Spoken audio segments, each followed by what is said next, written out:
अस्सलामु अलैकुम वरहमतुल्लाहि वबरकातुहू। खैर से हैं तमाम अहबाब, उम्मीद है इंशाअल्लाह बखैर होंगे। और मेरी दुआ यही है कि अल्लाह तबारक व तआला आपको आफ़ियत के साथ में रखे। मोहतरम हजरात, कल भी परसों भी रोज़ाना आप हजरात की खिदमत में कोई ना कोई नुस्खा लेकर आता हूँ और उम्मीद है इंशाअल्लाह आप उससे फैज़ उठा रहे होंगे और दूसरों को भी उठवा रहे होंगे। और मुझे बहुत उम्मीद है, बहुत ज़्यादा उम्मीद है, पंजाब के बहुत सारे लोगों ने वीडियोस को शेयर किया और उन्होंने यकीन दिलाने के लिए उसकी स्क्रीनशॉट भेजी, देखो हम शेयर कर रहे हैं, ये हमारी आईडी से शेयर हो रही है। माशाल्लाह, अल्लाह ताला आपको जज़ाए खैर अता फरमाए, क्योंकि नेक काम करते रहना चाहिए। जिस चीज़ से हमें फ़ायदा हो रहा है तो दूसरों को भी उससे फ़ायदा होना चाहिए। यही मेरी मंशा है कि अगर मेरे पे कुछ आता है तो मैं चाहता हूँ कि उसको दूसरे लोग भी जो है, अच्छा काम है तो दूसरे लोग भी करें।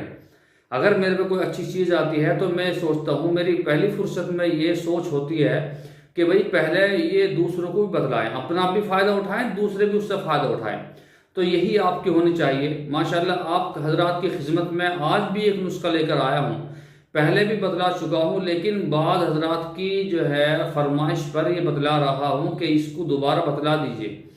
ठीक है, मैं उसको बतला रहा हूँ, आप उसको बगौर समाअत फरमाएं। देखिए इस नुस्खा क्या है।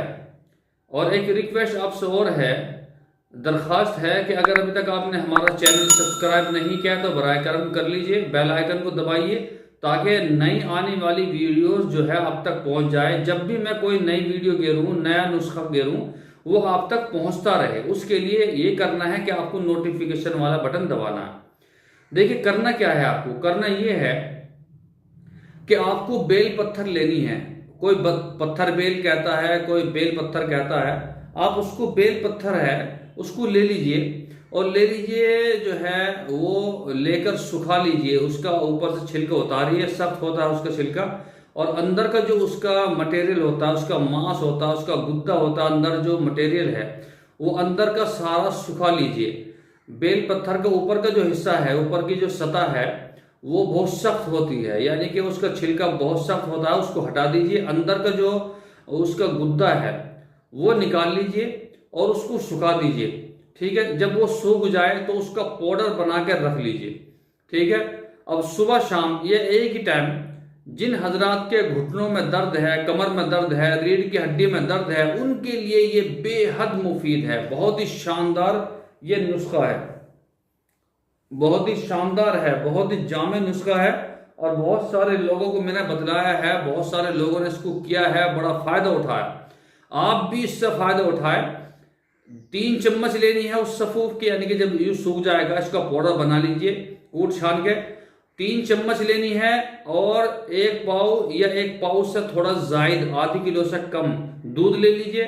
उसमें गिरिए, हल्की आंच पे इसको बनाइए, खीर बन जाएगी। इसकी खीर बनाना है अपने जायके के मुताबिक। आप जो है इसमें मीठा गिर सकते हैं, चाहे तो आप खजूर जो है उसको उसकी चटनी बना के खजूर की वो गिर लें, चाहे आप उसमें शक्कर गिर लें, आपकी मर्जी।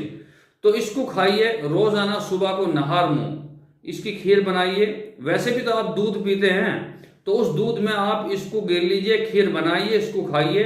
यही समझ लीजिए आपकी दवाई भी है, आपका दूध भी है। तो इंशाअल्लाह सुम्मा इंशाअल्लाह मैं कहता हूँ, जिनके जो है घुटनों में, रीढ़ की हड्डियों में, जोड़ों में दर्द रहता है, उनके लिए बहुत ही आला किस्म का नुस्खा है।